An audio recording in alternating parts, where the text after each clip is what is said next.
What occurs when two of the most significant voices in contemporary ministry unexpectedly get together? Even his most ardent fans were split after Bishop Noel Jones's audacious sermon, but everyone was surprised by what happened next. Never one to hold back, Juanita Bynum responded in a way that has the entire church community talking. Was it a correction, a retort, or an epiphany? Stay with me, because this story is not only upending the pulpit, but also igniting unexpected conversations around the world. Tension-filled moments are nothing new in the world of contemporary ministry. However, occasionally a speech or sermon transcends the church's boundaries and sparks a heated discussion. When Bishop Noel Jones gave a sermon that many referred to as daring, contentious, and even dangerous, that is precisely what happened. It was more than just the topic. It was his straightforward, unyielding, and unapologetic manner of speaking.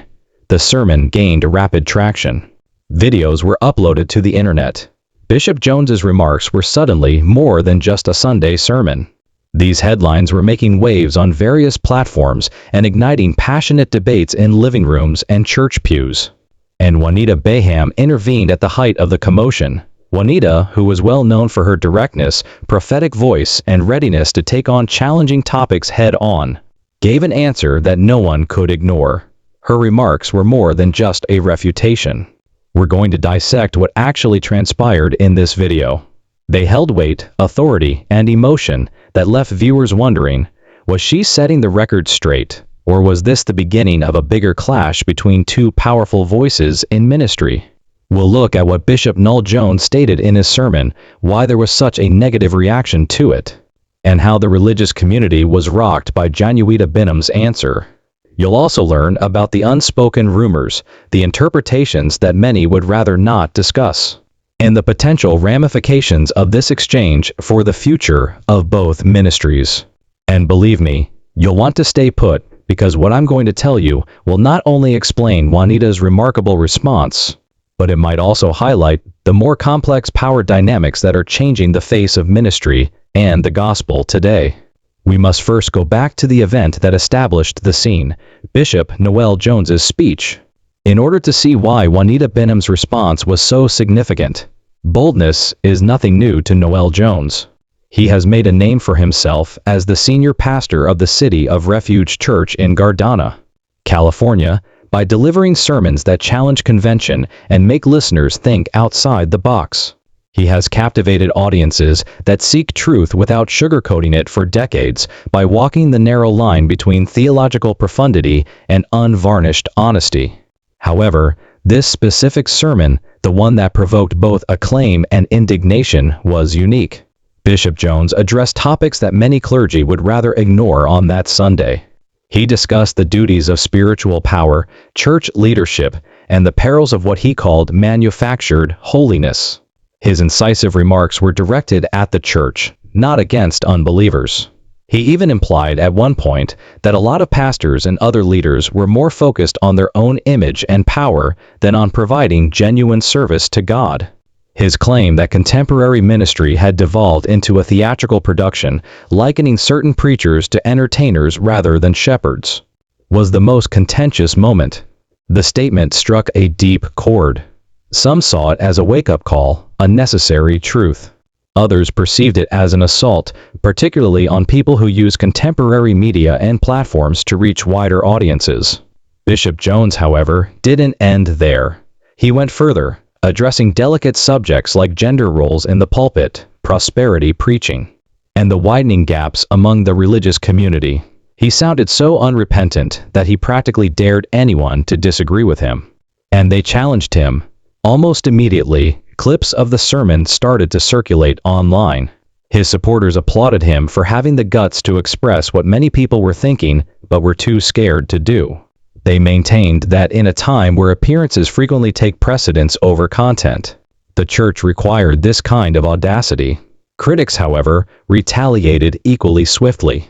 They charged him with being conceited, disparaging his fellow clergy, and threatening the unity of Christ's body. With each hour that went by, the argument became louder. Bishop Jones's sermon was discussed in church forums, podcasts, and even non-religious media. Some questioned if he had overreached.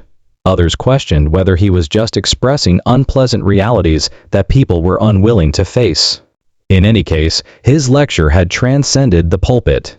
It was now a national topic of discussion. Juanita Bynum then comes into the narrative at this point. Because Juanita didn't only submit her opinion, even if many people responded with remarks and criticism. She prepared a thorough answer. It was as ferocious, intense, and unrepentant as the sermon that sparked it. It's crucial to comprehend why her voice matters at this particular time before delving into her words. There is more to Juanita Bynum than just preaching. She has a track record of making audacious claims, being involved in public disputes, and having significant influence within the church. People realized they needed to listen when she raised her voice in response to Bishop Jones's speech. Let's just say that her remark took the entire discussion to a new level and wasn't limited to Bishop Jones.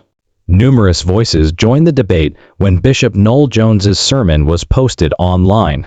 While some applauded him, others denounced him, and yet others just observed the conflagration. Juanita Bynum's response, however, was more than just another remark during the commotion. It turned into a turning point. Juanita Bynum has no problem making audacious claims or stirring up controversy. Her fiery speaking style and unvarnished honesty have earned her a reputation for tackling topics that others choose to avoid. She is both a cherished character and a target of criticism because of her prophetic edge and courage to face difficult realities. People knew this would not be a casual response when she came forth to respond to Bishop Jones.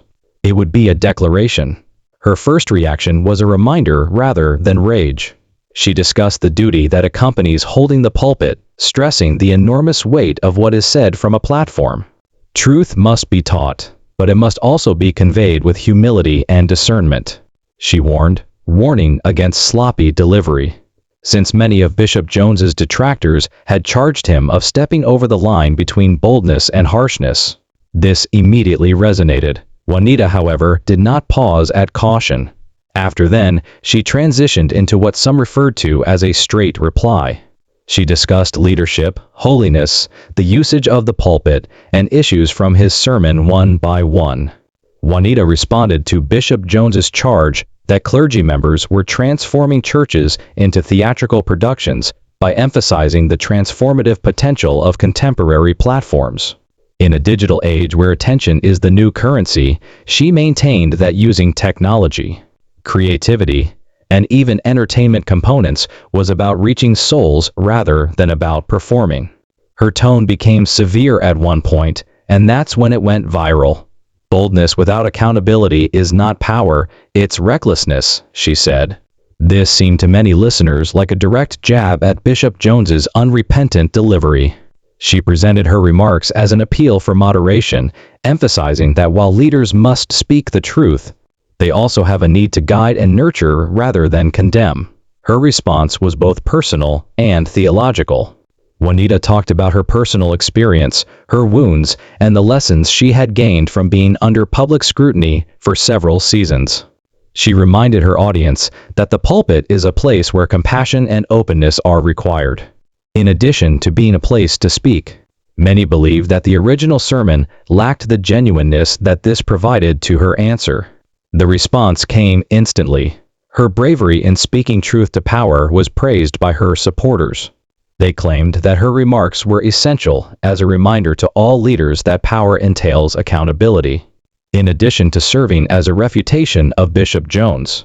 However, she was criticized for focusing attention on herself and rekindling old ecclesiastical rivalries.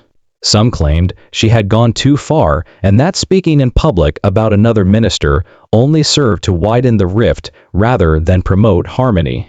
The tale gets even more intriguing at this point. Juanita's statement reframed the entire issue because it did more than simply respond to Bishop Jones. What began as a discussion on a single sermon evolved into a more significant inquiry into accountability, leadership, and the function of contemporary ministry in a society that is changing quickly. However, what Juanita indicated rather than stated outright was possibly the most interesting aspect of her statement. Subtle allusions and clues that this was not just about Bishop Jones, but also about a more serious structural problem in the church, were scattered throughout her speech. Some listeners think she was referring to a culture of unbridled power where leaders are free to say whatever they want from the pulpit without facing any opposition. Others think she was indicating a more general request for reform that would increase accountability and transparency in the ministry as a whole. One thing was certain, regardless of her goals. The discussion reached a national level thanks to Juanita Bynum's answer.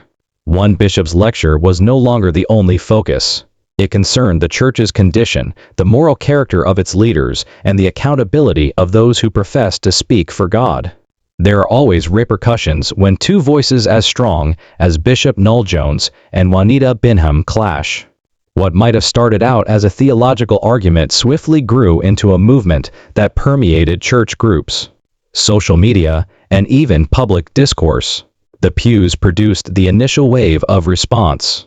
Congregants who had personally witnessed Bishop Jones's lecture shared videos and offered their opinions on Facebook, YouTube, and TikTok. Some applauded his courage in calling out what they perceived as a deterioration in holiness and reverence in contemporary churches. And they congratulated him for saying what needed to be said. They contended that Jones was reminding everyone that the church is a sacred institution that must stay rooted in truth, no matter how unsettling, and is not a place for amusement. However, the second wave was equally powerful. Support for Juanita Bynum's response poured into comment sections from viewers who found it relatable.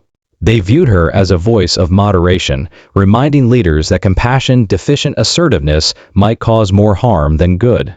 These supporters presented Juanita's remarks as a prophetic correction rather than as a retort. She was providing a critical counterbalance to the tendency of unrestrained statements from influential pulpits, they claimed. The leadership responses followed. Many pastors, bishops, and ministers are carefully considering their positions because siding with Jones or Bynum might cause some members of their congregations to become hostile. Bishop Jones was cited by certain leaders as saying Juanita's answer was divisive and needless. They cautioned that ministerial altercations in public only serve to undermine the church's reputation among outsiders. Others, on the other hand, agreed with Juanita, arguing that responsibility was long needed and that no one, regardless of how well respected, should be exempt from criticism when their remarks caused discord. Church boards and leadership teams argued among themselves behind closed doors. Was this the beginning of a larger church reckoning, or was it merely a disagreement? There were rumors that Juanita's approach was exposing hidden conflicts among church leaders, the kind of interpersonal disputes and power struggles that rarely come to light but influence a lot of public ministry activities. Then came the social media conflagration. For days, hashtags that connected the two names became popular. Timelines were dominated by panel discussions, live-stream debates, reaction videos, and memes. Even non-church influencers started to voice their opinions. I found it fascinating how this conflict exposed divisions in a community that tends to portray itself as one. A well-known podcast presenter posed the question, if leaders can't agree on how to use their pulpits, how can the people they lead know which direction to follow? This issue sparked conversations on influence, power, and leadership that went well beyond the religious community. However, the responses weren't all encouraging or uplifting. Backlash was directed at Juanita Bynum and Bishop Jones. Juanita was accused of taking advantage of the occasion to promote herself, while Jones was chastised for what some described as haughtiness. Critics questioned whether either of them had the authority to claim the moral high ground when old disputes and scandals were brought back into the public eye. The generational aspect of the response was arguably the most noticeable. Younger churchgoers, particularly members of Generation Z, were ready to support Juanita's focus on openness and accountability because they felt it matched their need for leadership and honesty. Bishop Jones is frequently favored by older, more traditional members of the congregation who respect his unrelenting boldness and defense of holiness over what they perceive to be a modernizing of the gospel. The division was exacerbated by this generational divide, and one thing became evident as the argument continued. Bishop Noel Jones versus Juanita Bynum was no longer the only issue. This concerned the type of church that would be passed down to the following generation. Would it be a church characterized by fearless, unyielding voices that tell the truth without fear of repercussion? Or would it be a church transformed by demands for responsibility, empathy, and cautious use of power? This is where it becomes much more intriguing, though. Rumors of private discussions, behind closed-door meetings, and even alliances being formed in reaction to this public conflict started to circulate while the church and social media community were busy picking sides. Because there's usually a larger drama going on behind the scenes anytime the public witnesses discord. On the surface, the public witnessed Juanita Bynum's legendary response to Bishop Noel Jones' audacious lecture. However, anyone familiar with this level of ministry knows something crucial. In this arena, nothing occurs in a vacuum. What the audience eventually sees is shaped by decisions made in private rooms, discussions that never make it to the live feed, and layers that are always present beneath the surface. What was actually happening behind the scenes then? First, let's discuss the dynamics of power. Juanita Bynum and Bishop Noel Jones are more than just well-known preachers. In their own right, they are institutions. Jones is a symbol of stability and legacy in the church world because of his global presence, established reputation, and network of powerful leaders. Juanita, however, has a reputation for upending things.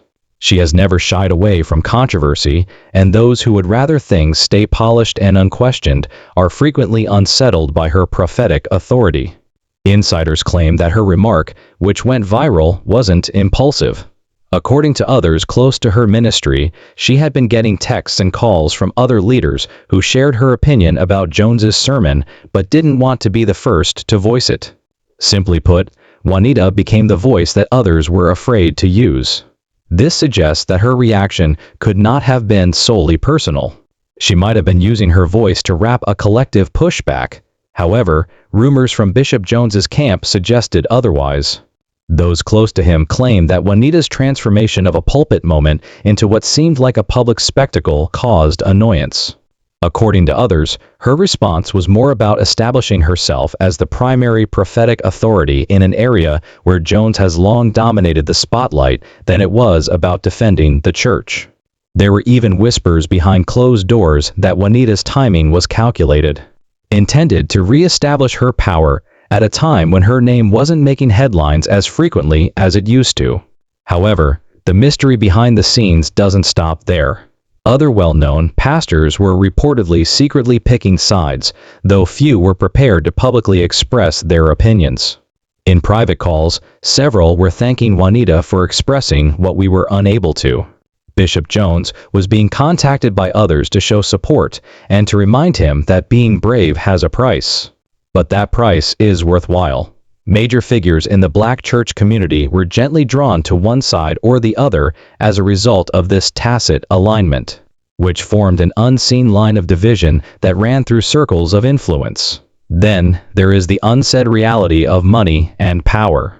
Both Jones and Bynum run ministries that need platforms, alliances, and resources. Donors, partners, and networks pay notice when controversy arises. According to insiders, the realization that both sides' reputations and hence their financial ecosystems were at stake contributed to the urgency of their answers. Would they still be booked by major conferences? Would contributors be torn about extending their support? Far from the yelling of social media comment sections, these are the questions that are whispered in boardrooms. What's even more intriguing is this.